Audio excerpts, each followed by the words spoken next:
Hey guys, and welcome to today's video. I'm Biaversero, stepping in for Team Skeptic while he's off in the land of baklava hammams and suspiciously affordable dental work, Turkey getting his chompers tuned up like a 97 Honda Civic.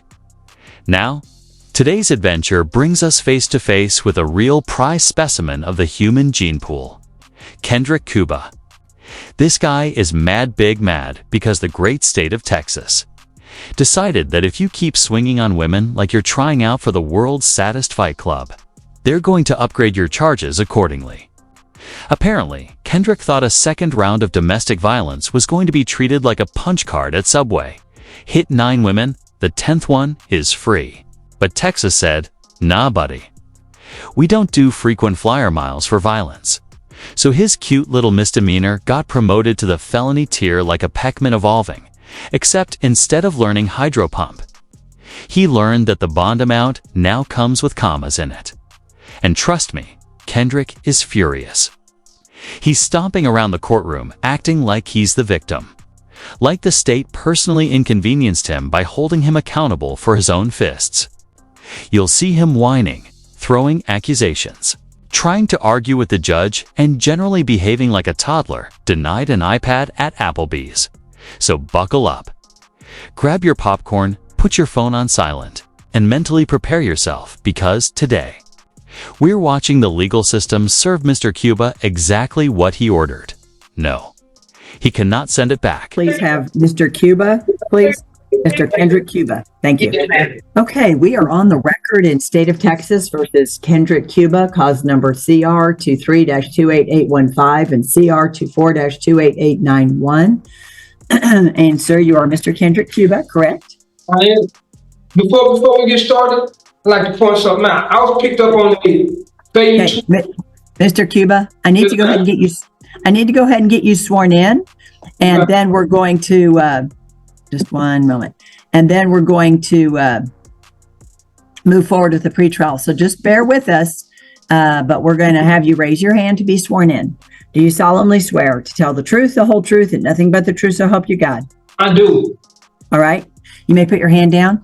All right. For the attorneys, this is our pretrial. We have several motions that have been filed. We're going to step through those. But first, is the state ready to move forward on the pretrial? Yes, Your Honor. All right. Ms. Wozniak. Before we go, Mr. I tried to file her. I don't want her only as a trial attorney or nothing. If we go to trial, I do not want her as my attorney because I have. Mr. Cuba, I'm going to go ahead. Mr. Cuba, we've already addressed this, and I've already denied your request. Okay, Mr. Cuba, I've muted you. We're going to address this momentarily. Ms. Wozniak, do you need a breakout session with your client at all? No, Your Honor. Okay, just one moment. Let's go ahead and address the pretrial. Please listen to the motions and the things that we're addressing. Okay, from the state's perspective, I see motions filed on the 7th. Were there other motions that the state had filed earlier? No, Your Honor, not that I do not believe so. Okay. Now I'm going back and looking at some of the earlier filings, and I want to point out that on July 29th, Mr. Cuba filed his own motion to dismiss. Two things. One, there's no hybrid representation. And number two, the information that he has in this motion, Mr. Hazelton, I'm just going to give you a chance to look at that. Ms. Wozniak, was there anything here that you had wanted to urge that you believed legally was an option? Not at this time, Your Honor. All right. So this was making requests about a speedy trial. The court has set the matter for trial. We are addressing the pretrial now. I want to move forward. After that setting, we did address having the trial set, having the cases set for trial.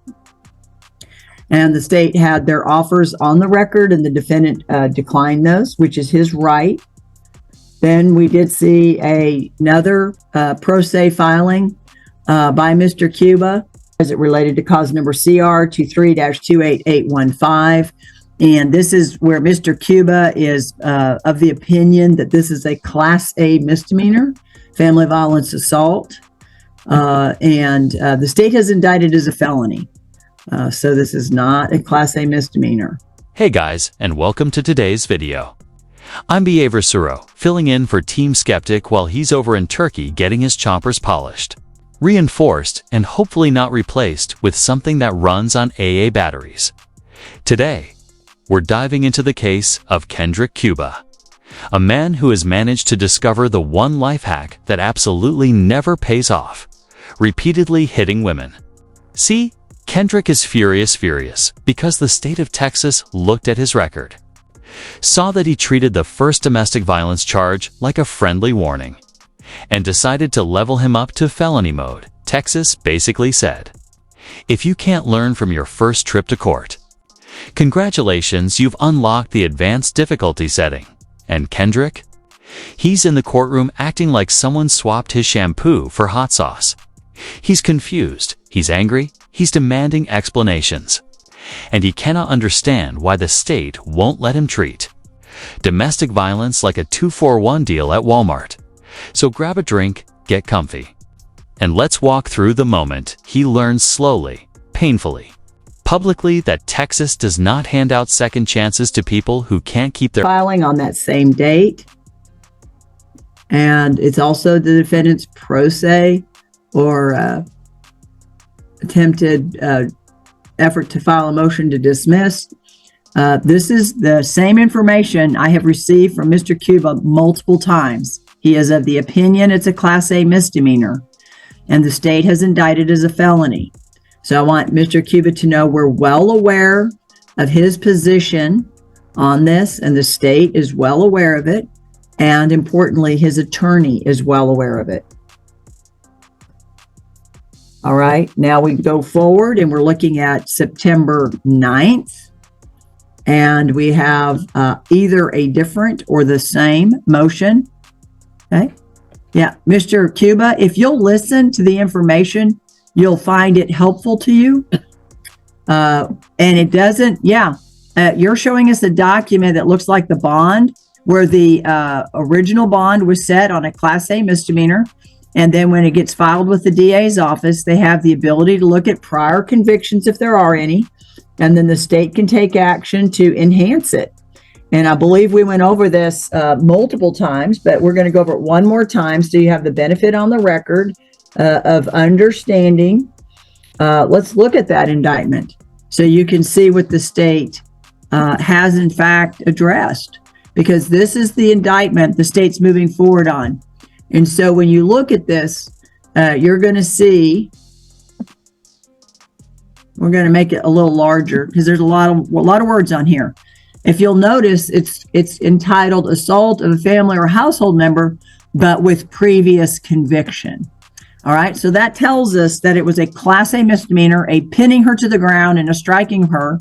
But previously, the defendant had been convicted of family violence on April 26, 2018 in the 336 District Court in cause number CR 17-26281. So when you pinch somebody, slap somebody, hurt somebody, and it would otherwise have been a Class A misdemeanor, but you have a prior conviction for family violence assault, then that becomes a higher level offense. In fact, it becomes a felony 3, 2 to 20.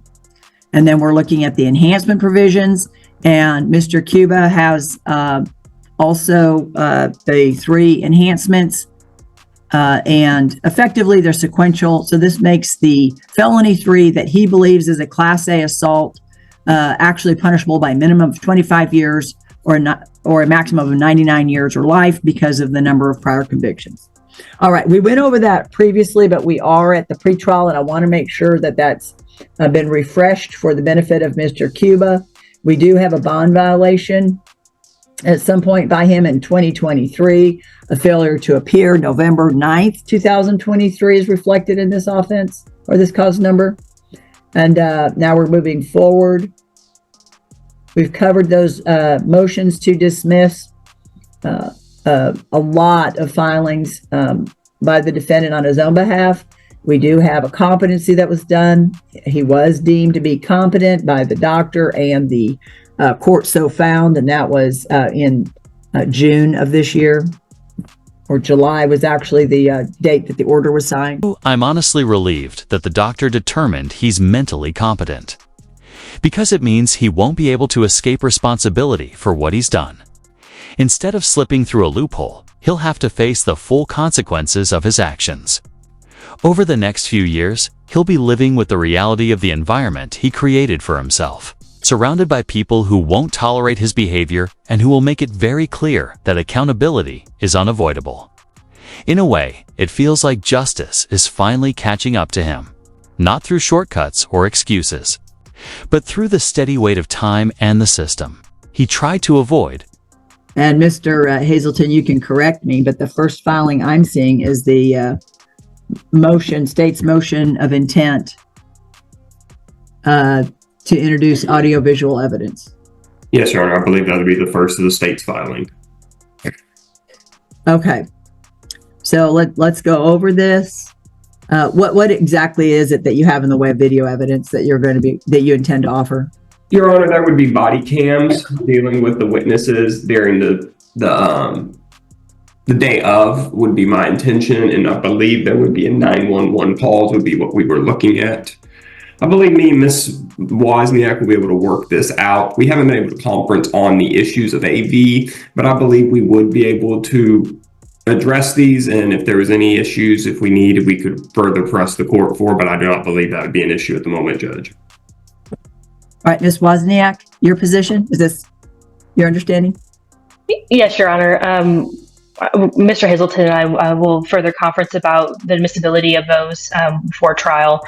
And if there are any issues, address the court, but I don't foresee any issues, Your Honor. Okay. So let's, out of an abundance of caution, give you all a date certain. The trial setting is October 28th, and this is our top case. So Mr. Cuba's case will go to trial. Judge, I thought our trial date was November 18th. I'm sorry. I stand corrected. Yes, November 18th. I was thinking about my next trial date. You're right. The next one here is November 18th. So we've got a little more flexibility on when we could select a pretrial date on the audiovisual, just to make sure any agreements y'all have are actually, I'd like to have those memorialized before we get picking the jury. May I propose November 6th? That'd be a Wednesday, so 9 a.m. I would believe that we would be done with the trial the prior week before, and I believe that would give us sufficient time. Ms. Wozniak? That works for me, Judge. All right, that'll be a 9 a.m. setting. So, Mr. Cuba, we're going to have a 9 a.m. setting just for the audiovisual, and your attorney will have the benefit of going over this information with you. Ms. Wozniak, would it be beneficial at all to have the ability to go over that here in the holding cell on video, so that Mr. Cuba had the benefit of being here and going through that? We can memorialize all that on the record. To have him watch the video while he's at holdover, Your Honor? Yes, because I don't know what kind of cooperation or support y'all are getting from the access that you have to show him the discovery at the jail. This would just give you a time frame, and then we would have the benefit of getting all that finalized. That would be, yes, Your Honor, I'll take advantage of that offering. Thank you. Mr. Cuba, I saw that you had your hand up before. Just a second. Let's get the... I'm going to take a guess and say that allowing him to speak freely again probably isn't the smartest move. The judge presiding over the case is a woman, and given his history of bombarding the court with pointless, disruptive filings, there's no telling how far he might push things if he's given another opening. Still, despite how exhausting his behavior has become, I suppose we'll eventually have to hear whatever he's trying to add to the record. It's better to confront his attempts at manipulation head-on than to let them fester in silence, even if it means sifting through yet another round of needless drama. Cuba momentarily. Let me double check what Mr. Cuba has here. A jury selection. There will be a jury. Sir, there will be a jury selection on November 18, and you'll be here for that, but we're also bringing you in on November 6th. We're going to have you reviewing all the videos on November 6th here at court, Right. okay? Was you fabricating, right? Why do you keep putting me off month after month after month after month? What you're doing is you hold me in this jailhouse because you're really a racist, and I don't like being up under you because you are Joshua Reed's mother, Joshua Reed Blackman's mother, and you are the same judge who gave me 10 years 10 years ago and recommended I do not recommend parole because I had a drug case, not an assault case, and you're putting all these charges. You steady put me off. This is a Class A misdemeanor, and you're trying to do all these crazy enhancements from 25 to life on a Class A misdemeanor. Okay, Mr. Cuba, first of all, I'm not that. Mr. Cuba, please listen. I've muted you. I am not that person's mother. I didn't do anything with contesting anything with parole. I don't know what you're talking about. If what you mean is the offense for which you were convicted affected your parole, that would be a different issue. And this court would have signed it. And yes, I am a judge who's previously handled your case. So, all right, we're going to then move forward. Let me memorialize on the face of the state's motion to produce that video evidence of this setting. Okay, the next filing I see, and I'm going to go ahead and just screen share this so that Mr. Cuba can see the documents that we're talking about. And this is the state's motion in limine. And Mr. Hazelton, is there any reason to not take this up at the time of trial? Or do you have some? Okay. All right, then we have also filed the state's request for disclosure of experts 20 days prior to the beginning of trial. Ms. Wozniak, any objection to this motion? No, Your Honor. All right, the next motion we have filed is a defendant's motion. And this is the defendant's motion, a formal motion for discovery. Ms. Wozniak, is there anything else you wanted to address on this filing? No, Your Honor. All right, and Mr. Hazelton, has the state provided the discovery? Yes, Your Honor, we have complied with 3914, and I've provided everything. If anything is to come in, I will timely provide it over to Ms. Wozniak. Okay, and then I'm just going to encourage the parties to make sure that also on that November 6th date, it's another opportunity for Mr. Cuba to get to see the information that the parties have, the state has, and has provided to the defense for discovery. All right, and then it's my understanding, based on the face of the indictment, he's not probation eligible, and so there is no application for probation. How many day trial does the state anticipate? 2 to 3, Judge. All right, so we're looking at maybe Wednesday to Thursday? Yes, Your Honor, I believe we could do it by Wednesday, but to be safe, Wednesday, Thursday, Judge, yes. All right. And Ms. Wozniak, is that consistent with your expectation? Yes, Your Honor. All right, just one moment. Mr. Cuba, one moment. Let's get you unmuted. If we could have some assistance by the jail. I hope you've been following along and listening, Mr. Cuba. Yes, can I ask for a bond reduction? The court is not inclined to give you a bond. You had a failure to appear. No, I'm not. I'm asking for a bond reduction. See, this is you're holding me in this jail so you can fuck over me. You're either gonna try to put me on the chain for somebody like you did before. I'm going to go ahead and say that letting him have an unrestricted voice again probably isn't the wisest decision. The judge overseeing the case is a woman. And considering his track record of overwhelming the court with baseless, time-wasting paperwork, it's hard to predict how far he'll push his tactics if he's given even a small opportunity. His pattern of using procedural loopholes to create chaos speaks for itself. That said, no matter how tiring his behavior has become, we'll eventually have to listen to whatever he feels compelled to submit. Ignoring him only gives his claims room to grow unchecked. And it's better to address his attempts at disruption directly rather than let them gain momentum, even if it means wading through yet another batch of exaggerated complaints and needless theatrics. Facing it head-on is ultimately the only way to keep the process moving and prevent him from twisting the narrative to suit his own purposes. Mr. Cuba? Or you hold me in there so they can beat me up or molest me or poison me or do something to me. No, sir. So No, sir. I'm not asking for a PR bond. I'm asking for a bond reduction. Okay, Mr. Cuba, I'm not setting a bond because you failed to appear to court. When you fail to appear, the court's not going to set you a bond anymore. I didn't fail to. So let me ask you this, Ms. Blake. When was this actual court date? Can you tell me that? Okay, Mr. Cuba, we have that other indictment. I'm happy to pull that up for you. Oh, But there was a date certain. would you please pull that up for me, please, ma'am? Yeah, one moment. All right, so here's the indictment. And I'm also going to go to any other information that we have. Now, what you have to remember is, now listen, Mr. Cuba, your attorney is going to, Mr. Cuba, if you're not listening, you're not understanding what information I'm trying to share. Your attorney is going to show you what information that the state has or does not have. And we're actually going to also have you here on that November 6th date, so you'll be able to go over all of it. And then you'll know the strength or the weakness of the state's case. But this is the allegation that you failed to appear on November 9th. So where's the date? Where's the date down here for me to appear in court? Sure, sir, let me show you these Where's dates. the card number? Why is this filed 5 months later? Mr. Cuba, if you'll look and see some of the documents in response to your questions, you received a PR bond, and then 5 months later, the state returned the, now look, the state returned the indictment in that assault case, and then we go on forward. 6 months later? Okay, we go forward. Yeah, Mr. Cuba, if you're not going to listen, I'm going to have to mute you because I need to get you the information.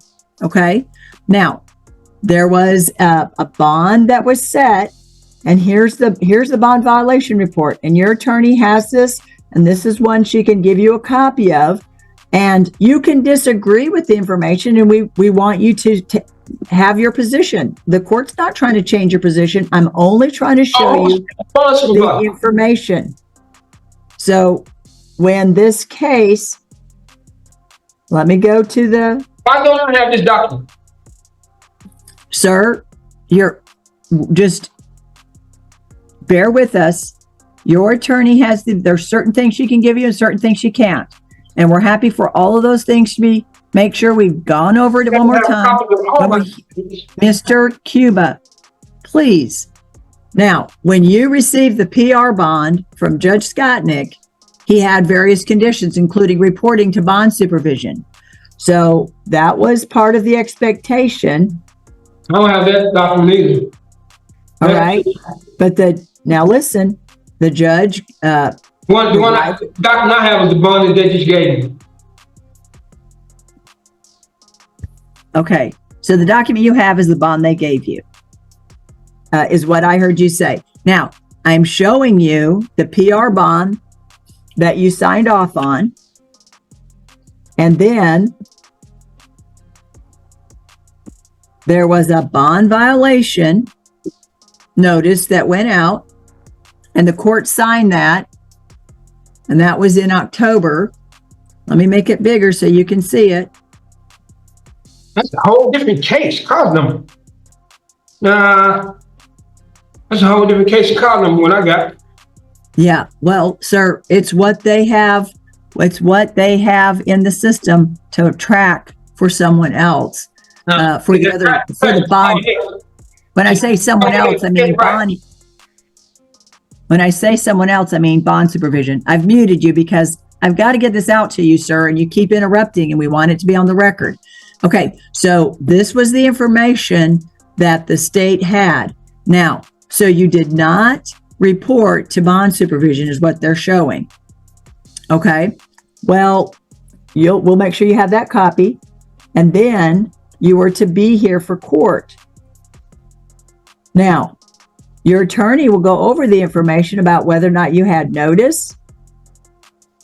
So here was the information that was sent to you at the address. That was the notice for you to be here. And then we're showing you didn't make it. I'm honestly not sure why they're acting like his absence at the hearing was some great mystery. He actually has a perfectly reasonable explanation, at least by his standards. He's been trying for weeks to convince the manager of the 7-Eleven Yes, the same one whose dumpster he's been camped behind, to finally fix the unreliable Wi-Fi. Every time he tries to connect, the signal drops out, and he ends up staring at a loading screen instead of the court notice he's supposed to respond to make matters worse. He's far outside the range of the mesh network from the nearby apartment complex. So even when he tries to piggyback off that connection, all he gets is a faint signal that cuts out the moment he tries to open anything important. Between the spotty service, the constant noise from delivery trucks, and the general chaos of living behind a convenience store, it's honestly a wonder he manages to communicate with anyone at all. So really, it's not that he ignored the hearing. It's more that his entire setup is held together by luck, weak Wi-Fi, and a whole lot of wishful thinking. Name on that day and you weren't here. Now, if your position is that you never received the notice, you need to make sure that you talk to your attorney. And your attorney has documents and she's going to go over with you what she has, what the state's providing. Maybe the state can prove their case, maybe they cannot. But that's something that we're going to get resolved on that date certain. In fact, that November 18th date, we're only going to go on one of the cases, I presume, because they are not out of the same set of facts. Is that correct, Mr. Hazelton? Yes, Your Honor, I believe so at this time, yes. Yeah, because we can't do a failure to appear if we're doing the family violence assault. Correct, Judge. Okay. Now, if we're doing the family violence assault, if we're doing the failure to appear, we do bring in the other felony to prove that it was a failure to appear felony level. Yes, Your Honor, and I would anticipate maybe bringing it in. I could bring it in the assault as 404B, as sign of guilt and failed to appear, but that would be something I would provide notice to Ms. Wozniak prior to trial. Okay. All right. So, Mr. Cuba, these are all documents I want to make sure you're talking with Ms. Wozniak about so that you can see and understand what the state's saying. You can be a vociferous advocate for yourself. We want you to be, but I need you to understand what they have so that you're making, so that you're feeling more informed. Okay. All right. Now, for purposes of the pretrial, Ms. Wozniak, were you agreeable that a 2 to 3 day trial was what you were expecting? Yes, Your Honor. All right. Is there anything further from the state's perspective before we conclude our hearing today? No, Your Honor. And I think the state has already previously put on the record their final offer was 2. Yes, Your Honor. We had previously mentioned that at the last hearing. Since that last hearing, me and Ms. Wozniak have tried to come to some kind of negotiations. I believe we're going to be too far off, but nothing's changed, Judge. No. Okay, so the last and final offer was 2 years in each case. Yes, Your Honor. All right, and Ms. Wozniak, was that your understanding? Yes, Judge. All right. And so if I could have the assistance of the jail one more time, I want to make sure while Mr. Cuba's leaving, wanted Mr. Cuba Mr. Cuba, go ahead and unmute. Mr. Cuba? Yeah, Mr. Cuba, you heard the state's final offer, and it's my understanding you do not want 2 years in either case. Is that correct? What do you mean, what case? Either case or only one case? Am I correct? I'm not sure what you're, ask that question again, sir. I didn't understand. If I'm not correct, there's only one case. I'll accept 2 years probation, yes. The deal on the table was basically this: leave the county and don't ever return. That's the entire offer. Simple, direct, and probably for the best, considering how much chaos he's stirred up there. And you know, I almost made a joke about it when I heard the news. I was going to say I'd heard they were handing out free plane tickets to far-off places, just to lighten the mood, but clearly that kind of humor doesn't go over as well as I thought. So, lesson learned on that one. Anyway, that brings us to the end of the video. Skeptic let me know that there isn't going to be another hearing scheduled, which strongly suggests he went ahead and accepted the plea deal. If that's the case, then he's already begun serving his 4-year sentence and the court chapter of this saga is closing for now. At least both Skeptic and I will be checking the comments, so feel free to share your thoughts. And in case you weren't aware, Skeptic recently welcomed his first grandchild into the world. So drop him a congratulations in the comments and go ahead and call him Grandpa Skeptic. He pretends not to like it. But trust me, he gets a kick out of it every single time. If you enjoyed the video, tap the like button. If you didn't, you can go ahead and hit the dislike button. Either way, it helps the channel. Don't forget to comment down below and subscribe with notifications turned on so you won't miss any of Skeptic's future content. And while you're at it, feel free to subscribe to my channel as well. By Verzoro always appreciates the support. 2 years' time, and they're saying, okay, and we'll have the record reflect he's walking out, so he understands that it's 2 years' time and he wants probation. Okay, I couldn't hear you. Yeah, sir, I can't hear you. Yeah. Sit down and speak. Sit down and speak, sir, if you want to be heard. But I won't have this jailhouse. I don't want to sit here. Send me to another county to where I feel safe. I feel like my life is in danger at this jail, and y'all are trying to hold me here so they can do something to me at this jail with your people under this Peckerwood patch, this ABAC, this white knight patch y'all got going on. okay, so you understand that the state's Hey, you gave me 10 years. You're still trying to give me some time. I don't have this courtroom. This is a class A misdemeanor. Time served right now, so I'll not come back to Fannin County ever again. I promise you. yeah, Mr. Cuba, Mr. Cuba, I promise you, Ms. Blake, if you do that for me, I'll never return to Fannin County again, ever. Mr. Cuba, I beg you to please give me 5 years probation. Let me exit Fannin County right now. I'll never return ever again, ever. I'll take 10 years. I'll take 10 years probation right now. I'll take 10 years probation and leave Fannin County right now. Mr. Cuba, the court. 10 years probation right now to leave Fannin County and never return again.